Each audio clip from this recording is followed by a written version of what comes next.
আমার প্রশ্নটা হচ্ছে নির্বাচন প্রার্থীদের যে পোলিং এজেন্টরা থাকে তাদের মানে মূল ভূমিকাটা কি, কাজটা কি?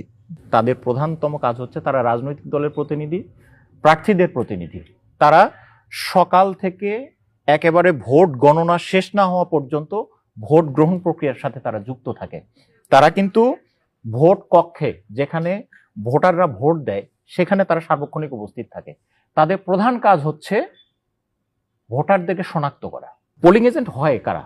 পোলিং এজেন্ট হয় সাধারণত ওই কেন্দ্রের আশেপাশে যাদের বাড়ি, যারা ওই কেন্দ্রের ভোটার বা ওই নির্বাচনী আসনের ভোটার, তারা কিন্তু পোলিং এজেন্ট হয়। এরা রাজনৈতিক সচেতন মানুষ।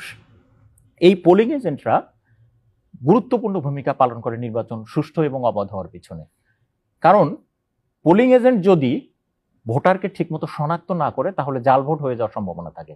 কারণ ওখানে কিন্তু 5 জন যদি ক্যান্ডিডেট থাকে, 5 জনের 5 জন পোলিং এজেন্ট থাকে। ক্যান্ডিডেট প্রিজাইডিং অফিসারকে চিঠি দিবে যে নাম ওই, এনআইডি নাম্বার এই, এবং তার মোবাইল নাম্বার এই, তাকে আমি আমার দলের পক্ষে, আমার পক্ষে পোলিং এজেন্ট হিসেবে নিয়োগ করলাম। ছবি দিয়ে দিবে, একটা স্ট্যাম্প সাইজের ছবি।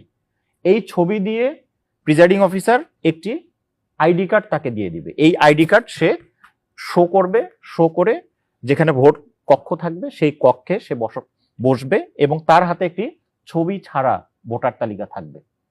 একজন ভোটার যখন ভোট দিতে আসবে, তখন পোলিং অফিসার তাকে শনাক্ত করবে ছবির সাথে মিলিয়ে। পোলিং এজেন্ট সেও দেখবে যে ওই ব্যক্তি কিনা। তাহলে ভোটারটা শনাক্ত হয়ে গেল, জাল ভোটার হলো না। পোলিং অফিসার যখন টিক চিহ্ন দিবে ওই ক্রমিকের পাশে, অর্থাৎ ভোটারের ক্রমিক নাম্বার থাকে, 1 থেকে শুরু হয়, তো ক্রমিকের পাশে টিক চিহ্ন দিবে, পোলিং এজেন্টও টিক চিহ্ন দিবে, মানে এই ভোটটা হয়ে গেল।